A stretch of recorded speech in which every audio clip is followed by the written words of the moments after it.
The following contest is a steel cage match.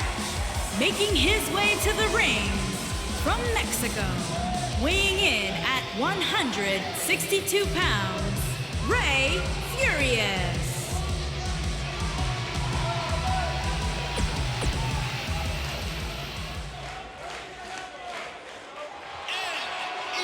Saxton, what do you know about being tranquilo?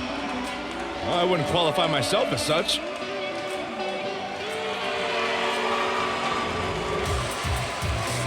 And his opponent, from Gómez Palacio, Durango, Mexico, weighing in at 215 pounds, Andrade Cien Almas.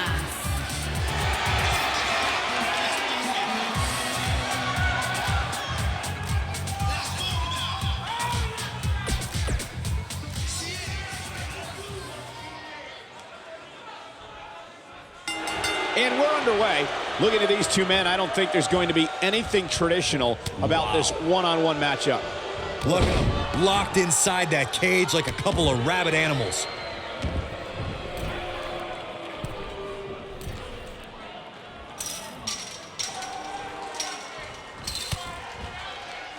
Not the first time we've seen this move tonight.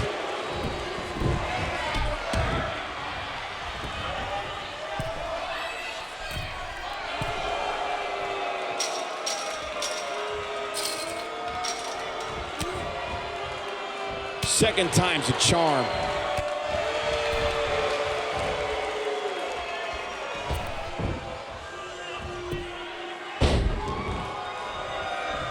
The steel cage is a massive enclosure that stands 15 feet in height. For almost 35 years, a select group of high flyers have taken their aerial assaults to greater heights. And when I say that, I mean superstars climb to the top of the steel cage, the real high-rent district, and dive off onto their opponent.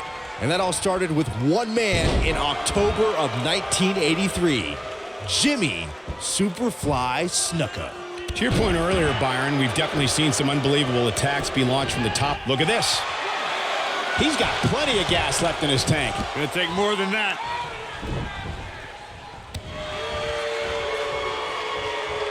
Look at this. Snap suplex.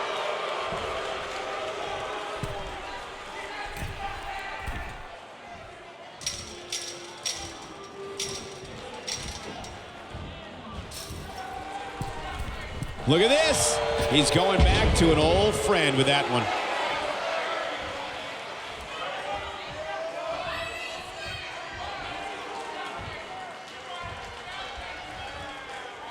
According to historians, the twisted metal that we see as part of steel cages today dates back 80 years. To settle a dispute between competitors Jack Bloomfield and Count Pietro Rossi, the two met inside a ring surrounded by chicken wire. At first, these types of matches were referred to as fence matches. Oh, and a vicious assault. He's starting to show signs of fatigue. He's going to want to make sure this doesn't snowball out of control. Corey, you gave us an impressive history of the origins of the steel cage match. I'd like to point out to our viewers that from the 1960s to the mid-1980s, chain link fences were used to enclose the ring for WWE steel cage matches. A superstar could win by pinfall, submission, or by exiting the cage through the cage door or climbing over. He's fighting back here. I expected nothing less, Cole. He's making a statement here with this attack.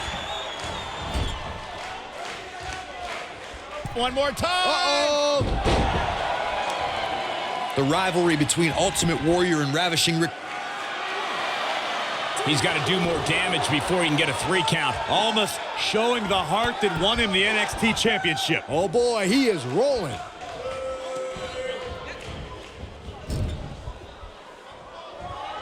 Oh no, we've got a problem here, guys. No kidding. Who knows what will happen next? Setting him up for... Great job escaping, trying to turn this thing around. Corey, the WWE Championship match between the Ultimate Warrior and Ravishing Rick Rude was this... Almas looking for something big. Perfectly executed. Nobody does it quite like him. Andrade Almas into the cover. He's not done fighting yet. How in the world?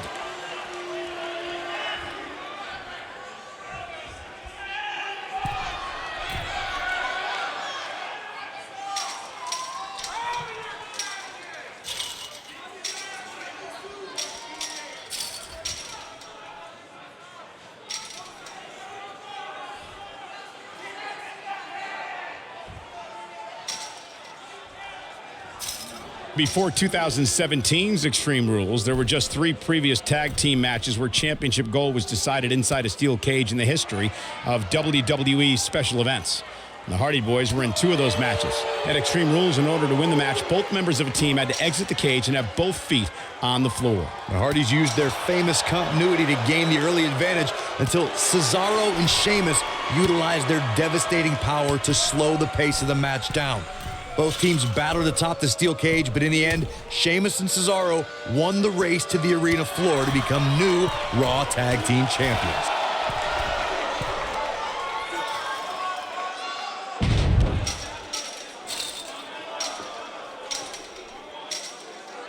We talk about how important stipulations are in a steel cage match. If superstars sign a contract where the only way to win is escape the cage and have both your feet touch the floor, the competitors must have a plan. Especially since you have to be comfortable trying to escape through the cage door as you do climbing over the top of the cage and vice versa.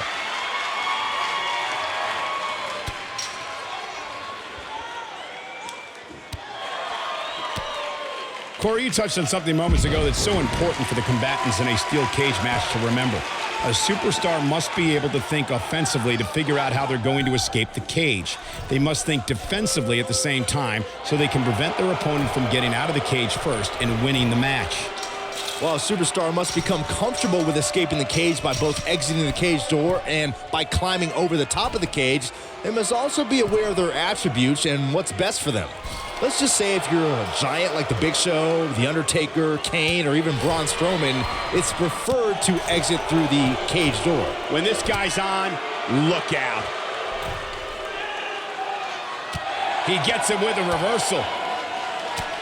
Well, man, he's going off here. I don't know if this is by design or if he just lost his mind. And guys, for Almas, his back really against the wall. Now, this is a bad situation. Tonight may not be his night, guys. The look on his face right now tells me he'd rather be anywhere else in the world than inside that cage right now.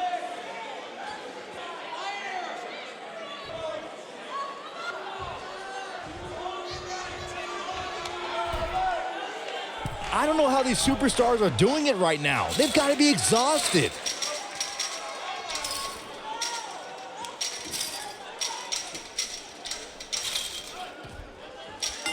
Yes! Unreal performance.